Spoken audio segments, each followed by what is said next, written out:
guenon exhibit. We are here to tell you guys about little Peter, which you guys met about 3 months ago probably now, but he is back with his mom Najiri. So if you look up on the exhibit, we have our 2 red-tailed guenons, Peter and Najiri. Peter is almost 4 months old. I think he'll be 4 months old on the 10th, and his mom is 11 years old, Najiri. And just last week, they actually were reunited because Peter was hand-reared for the first 3.5 months of his life due to an injury he sustained when he was first born, and mom was also not feeling very good. So we had to step in and take care of Peter. But now they're reunited, and it feels so good because she is so happy to be back with Peter. And as you can see, she's a little protective of him. He clings on really well, which is totally normal, which is something we would see from day one when he was born. He didn't actually grip very well, and that was the first sign that we knew something was wrong. But now it took him about a day to figure it out. Before, she was kind of football carrying him when they first were introduced last week. But by the next day, he was clinging onto her stomach really well, and she carries him from place to place just like a mom would do from day one. And she's also, I think you're seeing a little bit, is when he gets off of her, she spends a lot of time grooming him, which is a very normal social thing you would see with red-tailed guenons. It helps them form bonds. It's how they socialize. It's how they also kind of keep clean. It's their way of taking baths. And I think Najiri just thinks we did a very poor job of this because immediately she spent all of her time grooming him. He had the most bedhead ever, and it's his absolute favorite thing to have done because he loves that touch from her. He loves that contact that he gets with her, but she still lets him be a little independent because he's checking us out. Oh, no, that was too much time away.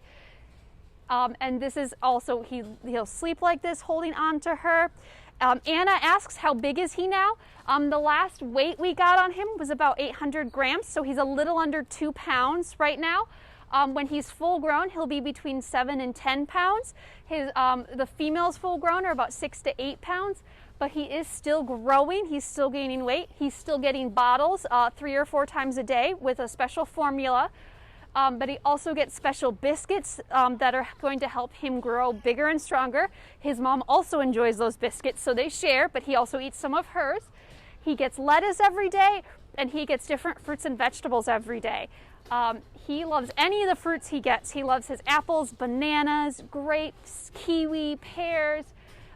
For vegetables, he really likes sweet potato and carrots. He gets cucumber. He gets the same diet his mom gets, and we feed them out at the same time. And so they actually share very well. And Najiri will drink some juice from us while we feed Peter his bottle so that we can ensure he's getting what he needs to grow big and strong, but still maintaining that bond and that close contact with mom. And while we hand-reared Peter, we actually did a lot of work to maintain kind of that bond, so he still knows he's a monkey, and she knows that he is her son. At the very beginning, he spent the majority of his time down at the clinic, down at our vet clinic, with round-the-clock keepers taking care of him, watching over him, taking temperatures. But then he started spending more and more time down at the building where his mom and dad and the other red-tailed guenons live, and would spend as much time as possible with visual access to them and as close as possible. And then as he was getting bigger and stronger, he was actually getting closer and closer, and we were doing something we call howdies, which means that they can see each other and they have mesh access. Tammy is asking what the others think about him.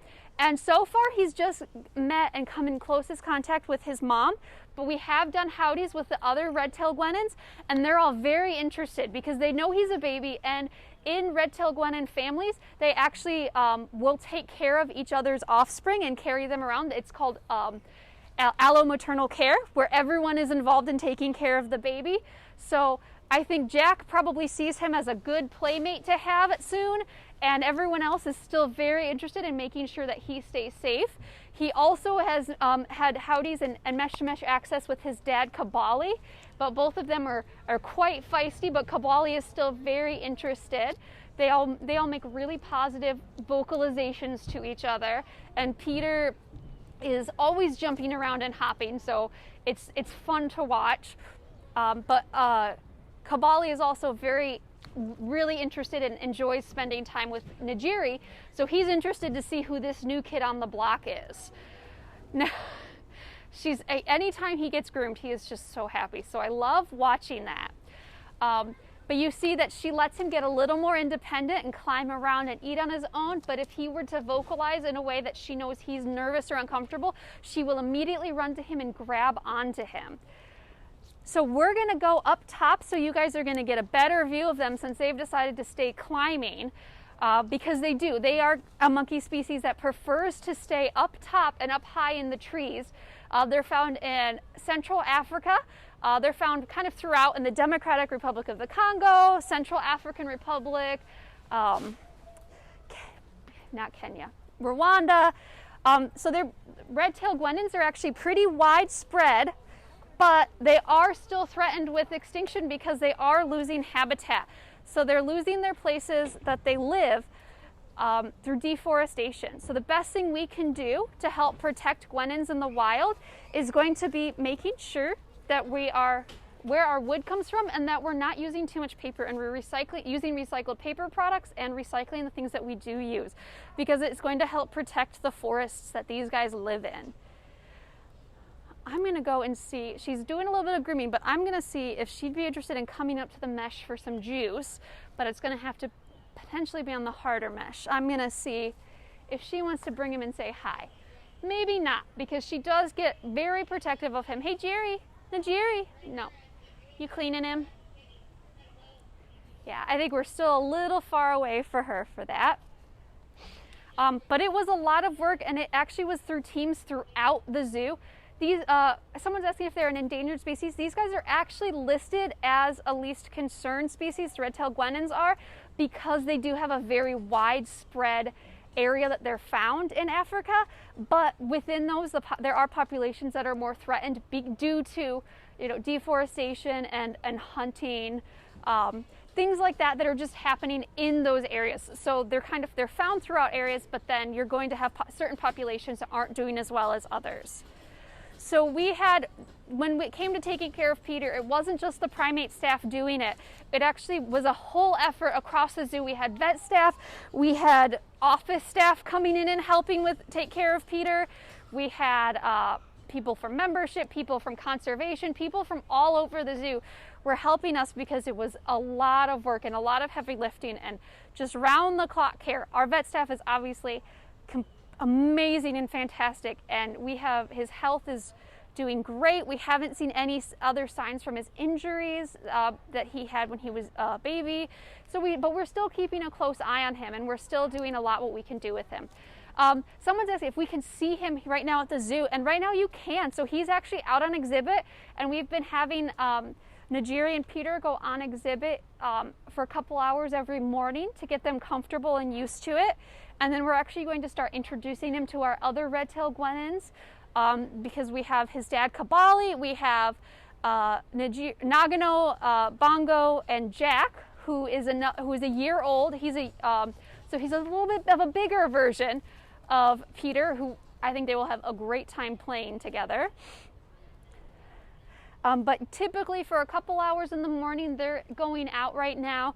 So if you come first thing in the morning to the zoo, typically between 9 and 11, you'll be able to see them out together. And hopefully as introductions go on, you'll be able to see him with other red-tailed guenons as well. But you'll also see how protective mom is of him and continually is. Again, his favorite thing she's doing now is he'll just lay out and she will just groom him. He loves getting that physical contact.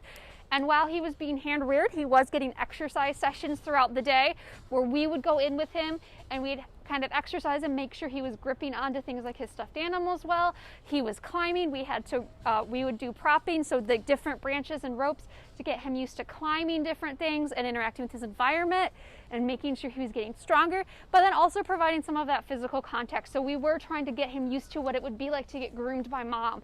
So messing with his hair, messing with his feet, messing with his tail, because he needed to be comfortable when he goes back with mom to be doing that. So throughout the entire process, we were also planning on him going back with Najiri. So he was always keeping visual contact with Najiri, and she was always showing really positive signs and vocalizations towards him, really letting us know that she knew that was her baby. And when we first opened up the door and introduced them last week, it was instant. They were sitting next to each other. He was jumping on her, and she was being very patient with him and did not mind it at all, and was actually trying to pull him onto her front, which is how you see that she carries him, is she knew instantly where he should be and how to carry him. So she has great mothering instincts and has done a great job since taking care of him, holding on to him, carrying him on and off exhibit between bedrooms, and then obviously doing all of that grooming and keeping him clean. And also letting him explore a little bit, jump around, go off on his own and find food, but then, not too far, not too far. It's not hanging down right now, but the red-tailed guenons are named for, well, their long red tail, and their tails can get up to 35 inches long. Peter's is probably a couple feet long at this point, maybe a foot. I don't know. It's hard to measure when he's jumping around all over the place, but it gets longer and longer, and it gets more red coloration to it as time goes on. Sammy's asking, what do they eat and what is their favorite treats?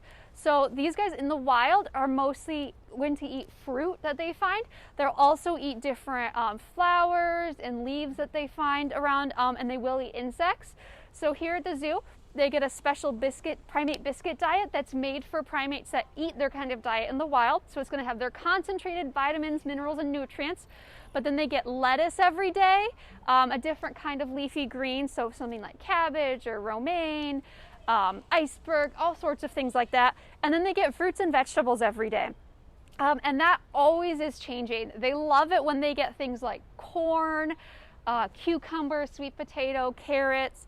Those are their kind of favorite vegetables. They like kind of the sweet, starchy ones. Onions are actually another favorite for them. But when it comes to fruit, they love it all. Mango, apple, pear, orange, kiwi. I think they had strawberries recently. But their favorite treats tend to be things like mealworms or waxworms. They love getting dried figs and dried currants, and peanuts, and those kind of treats we'll use. We call them forage items. So that we'll actually spread them around, and we'll use them in their enrichment as well to kind of engage them. And why are they the only ones outside? Is actually because we haven't introduced them yet to the other red tails and swamp monkeys that share this exhibit. And that's actually part of the process, is we're making sure that Peter and Najiri are really bonded, and she's going to take care of him before we go into those next steps of introductions. But we are planning to introduce him to the rest of the red tails. We're currently making those plans, and we're going to do the same thing we did when we put these two together, is spend a lot of time watching them, and we'll be all over the place being able to watch them and making sure everyone is staying safe and, well, making good choices. But since Najiri has been such an amazing and attached mom, she's going to really take care of him. And Casey's asking us, what is their lifespan? So in the wild, these guys can live up to 28 years, kind of around there. So late 20s, early 30s is going to be a normal lifespan. Najiri's only 11 years old. Kabali is actually going to turn 7 in November. So they're on the younger side. So they're still definitely, just kind of starting. This is her first offspring, Kabali. This is his second. Jack is his other son. And when Jack comes out, you see, if you come to the zoo and you see Jack out with Bongo and Nagano, you'll see even a more rambunctious little guy that's bigger, probably at least twice the size, more than that. But he'll always forever be little to me, especially compared to his mom and his grandma, who's Bongo. So Bongo's our oldest red-tailed guenon currently. But she's kind of grandma to everyone, and you do see her exhibit that allo-maternal care with Jack, as she was very protective of Jack as well and always wanted to keep an eye on him. And as you see, Najiri is good at, even when she's carrying Peter, she can navigate all over the exhibit. She can balance on the ropes. She can climb wherever she really wants to go, because in the wild they would do that. They would be carrying their babies really around the clock, letting them get more brave since he is so much bigger. He's almost 4 months old. You see he gets a little independent, and she's like, okay, that's enough for now. But he'll typically spend most of his time on her for probably until he's 5 or 6 months. But even now, Jack is over a year old, and every now and then his mom, Nagano, will still carry him. So she'll still carry him around and take him to where he needs to go if he's not listening. Let's see if she'll come down for some juice. Hey, Mama, do you want some juice? Thank you. Do you want a fig? You can have your figs. Can he have some fig too? It's okay. You're doing good. No, you're not going to share that? Okay. This is why we have to separate them sometimes for when he's getting his bottle. Is she likes to really be involved in part of it, and especially if it's good treats. She does a great job watching over him, but she does let him get the food he needs to get.